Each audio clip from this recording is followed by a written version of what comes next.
목요일, 금요일, 토요일, 주일 주여 우리에게 기도를 가르쳐 주소서라는 제목으로 우리 코람데오 교회 3월 특별 기도회 진행하게 됩니다. 올 한 해 우리가 1월부터 10일 돌파 기도회를 통하여 주님께 고백하며 나아갔던 것은 기도하는 한 해를 보냅시다. 할렐루야. 그래서 우리가 주님 앞에 지금 헌신하고 가고 있는 것 중에 하나가 365일 1년에 11조 37일 최소 37일 우리는 이곳에 함께 모여서 기도회를 할 것입니다. 근데 지금 우리가 3월이 됐는데 이 추세로 나가는 것을 봤을 때는 37일을 월등히 넘을 것을 믿습니다. 할렐루야. 그래서 여러분들 각자 계신 곳에서 우리가 지금 몸으로서 함께하고 있는 아침에 깨어 주의 기도, 하루에 30분 방언 기도, 그리고 일주일에 하루 금식, 우리가 기도와 금식으로 2020년을 돌파하고 2020년이 이제 활짝년 새로운 10년의 시대를 돌파하는 코람데오 되시기를 예수 이름으로 축원합니다. 그래서 주여 우리에게 기도를 가르치소서. 기도의 첫날, 기도는 어디에서 배운다? 기도의 자리에서 배웁니다. 그래서 우리 기도회에는 말씀이 짧고 기도가 깁니다. 할렐루야.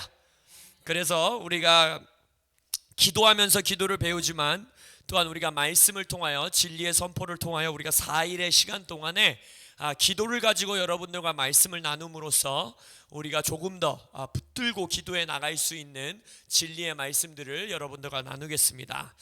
주여 우리에게 기도를 가르치소서. 첫 번째 말씀은 바로 이것이에요. 제목은 이것입니다. 기도란 무엇이고 왜 해야 하는가? 기도란 무엇이고 왜 해야 하는가? 왜 우리가 이것을 배워야 되고 주님 앞에 구해야 되냐면요, 로마서 8장 26절에 뭐라고 했냐면 우리는 마땅히 기도할 바를 알지 못하는 자들이다 라고 했기 때문입니다. 그래서 우리는 물어봐야 됩니다. 주님, 우리는 기도할 바를 알지 못하는 자들이니까 기도가 뭐예요? 기도를 가르쳐주세요 라고 기도해야 합니다. 그래서 제자들도 예수님께 나와서 뭐라고 했습니까? 주여 우리에게 기도를 가르쳐 주옵소서. 그 제목으로 우리가 기도회를 나아가는 것이죠. 근데 여러분, 제가 놀라운 사실을 하나 알려드릴까요? 기도란 무엇이고 왜 해야 하는가? 라는 제목으로 여러분들과 제가 설교를 2년 전에 나눴습니다. 그리고 3가지로 제가 요약을 해드렸었습니다. 오늘 만약 이 방 안에 계신 분들 중에 그 3가지를 정확히 외치실 분이 계시다면 하산하셔도 좋습니다. 할렐루야. 무엇인지 기억이 안 나실 것 같아서 제가 오늘 준비를 해온 겁니다. 기도는 무엇이고 왜 해야 하는가? 왜 기도를 해야 되는가? 3가지가 있다 했어요. 첫 번째, 기도란 하나님의 권위 질서 아래 내가 있음을 표현하고 드러내는 열매라 했습니다. 그럼 자연스럽게 왜 기도해야 돼요? 내가 하나님의 권위 질서 아래 거하기 위해 기도해야 되는 것입니다. 또 두 번째, 기도란 무엇인가? 기도란 인간의 창조 목적을 이루게 하는 능력이라 했습니다. 그러면 왜 기도해야 되겠어요? 우리의 삶의 창조 목적을 이루기 위해서 우리는 기도해야 합니다. 세 번째, 기도는 또 무엇이라 했습니까? 하나님과의 소통이라 했습니다. 하나님과의 교통이라 하였습니다. 그렇다면 또 우리는 왜 기도해야 합니까? 마지막 3번째, 하나님과의 완전한 연합을 위하여 우리는 기도해야 되는 것입니다. 늘 새롭죠? 하나님의 말씀은 늘 새롭습니다. 2년 전에 나눴어도 새로워요. 할렐루야. 그래서 우리가 이 기도가 무엇인가를 온전히 알기 위해서 2년 전에 우리가 어디서 시작했느냐? 선악과 사건에서 시작했습니다. 선악과 사건이 단순히 아담과 하와가 따먹지 말라는 열매를 따먹어서 나쁜 짓을 행했다라는 수준의 죄악이 아니라고 말씀드렸죠. 선악과의 핵심은 무엇이라 했습니까? 선과 악을 아는 지식을 알게 하는 나무, 그의 이 핵심이 뭐라 그랬어요? 바로 내가 왕이 되겠다라는 것입니다. 무엇이 선하고 무엇이 악한지를 하나님이 정해준 대로 사는 삶을 내가 더 이상 살지 않고, 나는 나의 삶에 무엇이 좋은 것이고 무엇이 나쁜 것인지를 내가 선택하겠습니다, 내가 결정하겠습니다, 내가 그 기준을 세우겠습니다 라고 말한 것, 그것이 바로 선악과 사건이라 하였습니다. 인간은요, 이미 하나님과 같은 자였습니다. 나의 모양, 우리의 모양과 형상에 따라 사람을 만들자. 사람은 이미 에덴 동산에서 하나님과 같은 자였어요. 하나님의 모양과 형상을 가진 자였어요. 놀라운 지성, 놀라운 지혜, 놀라운 능력, 놀라운 영성, 모든 것을 이미 소유하고 있었습니다. 바다의 생물과 하늘에 나는 것과 땅에 기는 것과 땅의 모든 것들이 인간 발 앞에 복종하고 있었습니다. 땅을 다스리는 자였습니다. 땅을 통치하는 자였습니다. 땅을 지키는 자였고 경작하는 자였습니다. 이미 놀라운 존재였어요.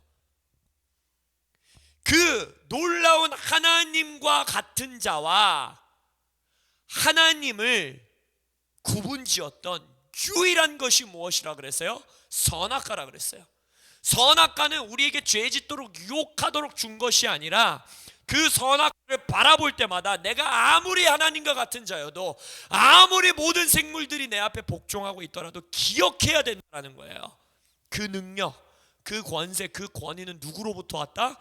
진정한 왕으로부터 왔다. 저분이 나에게 주셨기 때문에 난 이걸 갖고 있는 거다. 나는 진정한 왕 아래, 통치 질서 아래서 살아가는 작은 왕이다 라는 것을 기억하도록 주신 것이 바로 선악과였다는 것입니다. 그래서 선악과를 따먹었다라는 건 단순히 나쁜 짓을 했다, 하나님이 하지 말라는 짓을 저질렀다가 아니라, 하나님의 왕 대신 통치 질서를 내가 의지적으로 벗어난 것을 선악과 사건인 것입니다. 그래서 예수 그리스도께서 오셔서 십자가에 달리사 죽으시고 부활하심으로써 회복하신 것이 바로 이것인 것입니다. 무엇을 회복한 거예요? 이제 다시금 우리가 자발적으로, 이게 중요한 거예요, 자발적으로 하나님의 왕 대신 통치 질서 아래 다시 들어갈 수 있도록, 다시 거할 수 있는 길을 열어주신 것이 바로 십자가의 길인 것입니다. 십자가가 오기 전까지는 내가 하나님을 섬기고 싶어도 못 섬겼어요. 하나님께 복종하고 싶어도 복종할 수 없었던 존재가 바로 우린 것입니다. 왜냐? 로마서에서 뭐라 그랬어요? 죄 안에서 모든 자가 죽었었다 그랬어요. 하나님의 영광에 이른 자가 아무도 없다 그랬어요. 그러나 예수의 십자가를 통하여 이제는 우리가 자발적으로 하나님의 통치 질서 아래 다시 들어갈 수 있게 되었고, 선택할 수 있게 되었고, 그리함으로써 하나님이 복을 주사 땅에 생육하고 번성하고 땅에 충만하라, 땅을 다스리라, 땅을 정복하라 라고 하는 인간의 놀라운 권세를 다시 회복할 수 있는 길, 그것이 바로 십자가의 길입니다. 첫 번째 아담은 나무의 열매를 따먹음으로써 하나님께 불순종하였으나, 마지막 아담은 나무에 매달리심으로써 온전한 순종을 이루신 것입니다. 그래서 우리에게 그 하나님의 왕의 통치 아래 순종하여 살아가는 인생을 회복시켜 주신 거예요. 이제 자발적으로 우리는 주님의 은혜로, 예수님의 십자가의 은혜로 그 삶을 선택할 수 있는 것이고, 하나님의 통치 질서 아래로 다시 들어가서 살 수 있게 된 것입니다. 그래서 우리는 예수님의 부활을 통하여, 십자가를 통하여 단순히 예수님을 우리의 구원자로만 믿는 게 아닌 거예요. 여기서 말하는 구원자는 예수님이 우리의 구원자 맞죠? 근데 제가 구원자라고 표현하는 것은 예수님이 우리의 죄를 사하 천국 가게 만들어 주셨다라는 것을 우리는 믿는 게 아닙니다. 우리가 죽어서 천국 가게 되는 것, 예수님이 이 땅에 오시면 우리는 천국 가는 것, 이 땅의 천국을 누리는 것, 이것은 바로 프로덕트, 열매일 뿐이에요. 자연스럽게 주어지는 열매인 거예요. 뭐의 열매입니까? 여러분, 왜 천국 가세요? 왜 천국 간다고 믿으세요? 그냥 예수님이 나 대신 죽었으니까?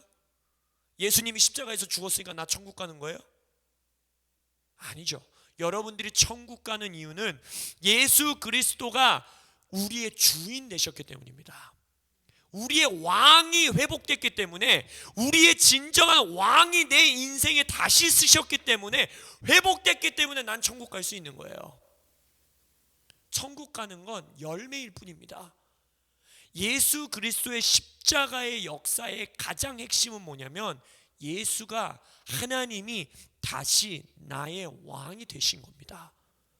하나님이 통치하시는 삶을 살기 때문에 그 삶이 천국인 것이고, 하나님이 하늘에서 이미 이루어 놓으신 하나님의 통치와 다스림이 내 삶에 임하기 때문에 나는 천국에 가는 존재가 아니라 천국을 누리는 자가 된 겁니다. 그러니 죽어서도 천국은 당연히 가는 겁니다. 그래서 핵심은, 예수 그리스도의 십자가의 공로의 핵심은, 내가 이제 다시 자발적으로 왕의 권위 아래 살아갈 수 있는 순종의 길이 열렸다라는 것입니다. 왕이 회복된 겁니다. 예수는 나를 천국 가게 만드는 존재인 것이 아니라, 예수가 나의 왕이고, 예수가 나의 주인이고, 예수의 사랑의 다스림 안에서 나는 이제 자발적으로 기쁨으로 나를 드릴 수 있는 것입니다. 그래서 내가 예수를 믿는다, 십자가를 믿는다라는 것은, 주여 당신이 나의 왕이십니다. 완전한 왕의 통치 질서 아래 내가 다시 들어왔습니다. 이제 나는 순종합니다. 이제 나는 하나님의 다스림 안에서 살아가는 자지, 내가 내 삶을 다스리는 자가 아니라, 내가 내 삶의 선하고 악한 것을 이 기준을 나누는 자가 아니라, 주님이 선이시요 주님만이 선하신 분이요 주님의 선하심이 나의 삶을 다스리십니다 라고 고백하는 거예요. 그런데 그 고백을 가장 강력하고, 가장 가시적이고, 가장 극치로 드러내는 것이 무엇이다라고 제가 2년 전에 말씀드렸습니까? 기도와 예배인 것입니다. 하나님이 왕이요 통치자라고 믿지 않는 자는 기도할 수 없습니다.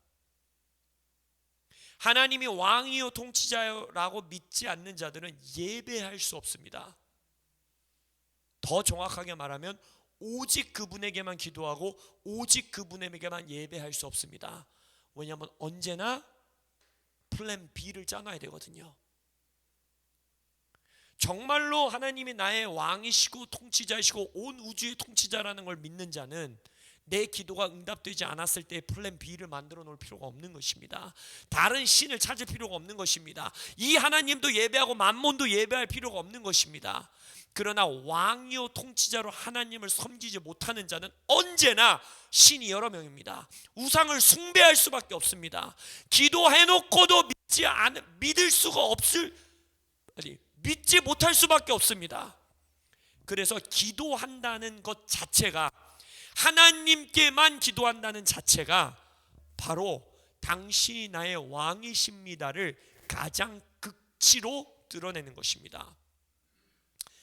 나 기도하는 거 어떻게 기도할 줄 모르는데요, 뭐 기도해야 될지는 모르겠는데요. 당연하죠. 로마서 8장 26절에서 뭐라고 했어요? 마땅히 기도할 바를 우리는 모른다 했습니다. 하나님이 너 뭐 기도할 줄 알아야 된다라고 말한 적이 없습니다. 다만 우리에게 명령하신 건 뭐예요? 쉬지 말고 기도하라는 거예요. 기도하는 것 자체가 하나님의 통치 질서 아래로 들어가는 겁니다. 기도하는 것 자체가 하나님의 다스림 안으로 들어가는 것입니다. 그래서 하나님이 뭐라 그랬어요? 너 뭐 필요한지 다 말하지 않아도 돼. 나의 나라와 의를 구해. 내 통치 아래로 들어와. 기도의 자리로 들어와. 그럼 뭐라 그랬어요? 이 모든 것을 어떻게 하신다고 그랬어요? 내가 더하리라. 그게 그 뜻이에요. 먹을 거 기도 빼먹었네, 마실 거 기도 빼먹었네, 잠잘 거 기도 빼먹었네, 걱정할 필요가 없다라는 거예요.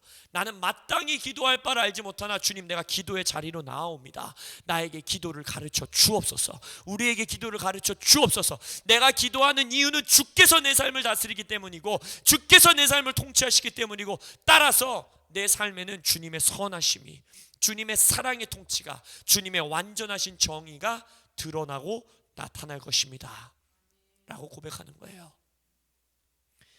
기도가 하나님의 권위 아래 내가 살아가고 있음을 드러내는, 표현하는 행위라면, 자, 그럼 기도는 왜 해야 된다고요? 다시 결론. 첫 번째, 하나님의 권위를 인정하고 내가 하나님의 통치 아래 살기 위하여, 그 통치에 순종하기 위하여 우리는 기도해야 합니다.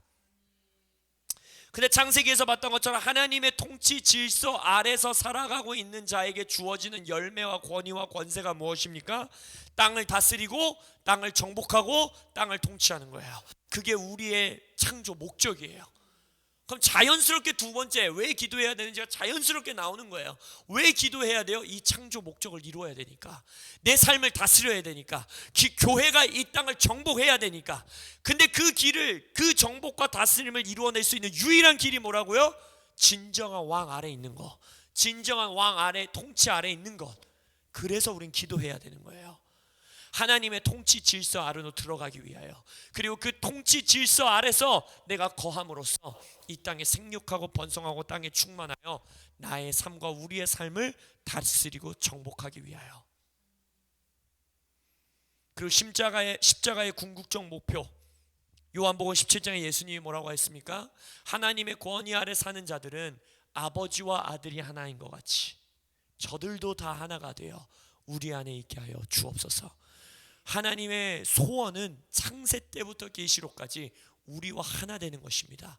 우리 안에 거하시는 겁니다. 이제는 이러한 건물의 성전이 아닌, 솔로몬의 성전이 아닌 우리의 마음의 성전 안에 거하기를 원하신다고 말씀하셨습니다. 내가 너 안에, 너희가 내 안에. 예수가 그것을 원하신다고 했어요. 그래서 기도를 통하여, 성령의 코이노니아, 성령의 교통하심을 통하여 우린 기도함으로 그 하나님과의 하나됨, 연합 가운데로 나아가는 것입니다. 이것이 기도의 정의요, 기도가 무엇인지를 말하는 것이요, 왜 기도해야 하는지 우리에게 말해주는 것입니다. 결론 짓겠습니다. 마지막 한 번 더. 기도가 무엇이라고, 기도 왜 해야 된다고요? 첫 번째, 하나님의 통치 질서 아래 거하기 위하여.